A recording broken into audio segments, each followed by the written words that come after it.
எல்லாரையுமே வந்து ஒரு ஸ்பெசிஃபிக்கான இன்வென்ஷனுக்கு வந்துட்டு அத தந்தைன்னு சொல்லுவாங்க. ஃபார் எக்ஸாம்பிள் எடுத்துக்கிட்டோம்னா வந்துட்டு, ஃபாதர் ஆஃப் இந்தியா அப்படின்னு சொல்லிட்டு நம்ம மகாத்மா காந்திய சொல்லுவோம். அந்த மாரி எக்ஸெட்ரா, எக்ஸெட்ரா நெறையா இருக்கு இல்லையா? இந்த மனுஷன் தான் வந்துட்டு ஃபாதர் ஆஃப் இன்வென்ஷன்ஸ் அப்படின்னே வந்துட்டு சொல்றாங்க. ஸோ அப்பேற்பட்ட ஒரு மேதை தான் வந்துட்டு தாமஸ் ஆல்வா எடிசன். ஓகே.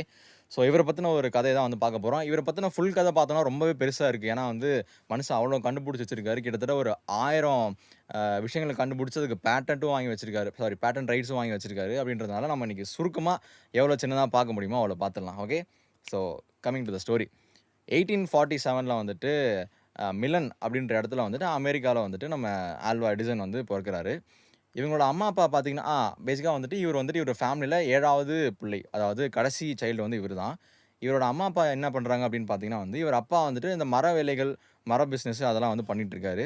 அதே மாரி இவங்க அம்மா பார்த்தீங்கன்னா வந்து, இவங்க ஒரு ஸ்கூல் டீச்சர். ஓகேயா? ஸோ எல்லார் மாரியும் வந்து